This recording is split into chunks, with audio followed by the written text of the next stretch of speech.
ಇಲ್ಲ, ಅದು ಭಿನ್ನ ಭಿನ್ನವಾಗಿ ನಾವು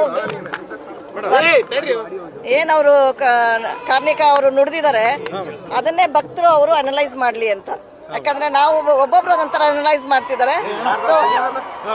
ಸೊ ನನಗೆ ತಿಳಿದಂಗೆ ಎಲ್ಲ ಒಳ್ಳೇದಾಗತ್ತೆ ಅಂತ ಹೇಳ್ದಂಗಿದೆ. ಸೊ ಎಲ್ಲ ವಿಶ್ಲೇಷಣೆ ಯಾಕೆ ಮಾಡ್ಲಿಲ್ಲ ಮೇಡಮ್?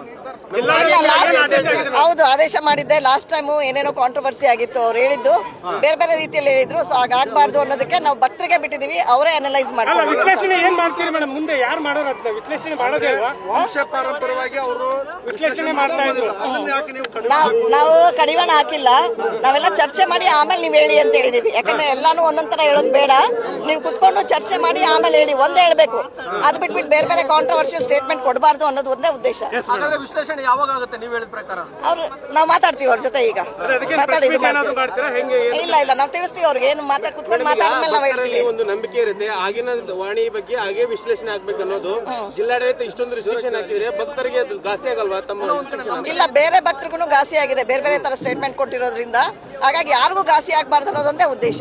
ಅಲ್ಲ, ಧರ್ಮದರ್ಶಿಗಳು ಇರೋದೇ ವಿಶ್ಲೇಷಣೆ ಮಾಡಕ್ ಮೇಡಮ್, ಅವ್ರಿಗೆ ಮಾಡಬಾರ್ದು ಅಂತ ಆದೇಶ ಹೊರಡಿಸಿದ್ರೆ ಈಗ ಭಕ್ತರ ಭಾವನೆಗಳಿಗೆ ಧಕ್ಕೆ. ಈಗ ನೋಡಿ, ನಮ್ಗೆ ಬಹಳಷ್ಟು ಕಂಪ್ಲೇಂಟ್ ಬಂದಿತ್ತು ಹಿಂದೆ, ಏನೇನೋ ಬೇರೆ ಬೇರೆ ತರ ವಿಶ್ಲೇಷಣೆ ಆಗಿದೆ, ಆತರ ಆಗ್ಬಾರ್ದು ಅನ್ನೋ ಒಂದು ದೃಷ್ಟಿಯಲ್ಲಿ ಹೇಳಿದೀವಿ.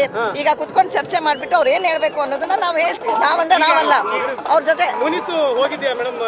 ಯಾವ ತರದ ಮುನಿಸು ಇಲ್ಲ. ಮುನಿಸು ಇದ್ದಿದ್ರೆ ಈ ತರ ಇಷ್ಟು ದೊಡ್ಡದಾಗಿ ಆಗ್ತಾ ಇರ್ಲಿಲ್ಲ.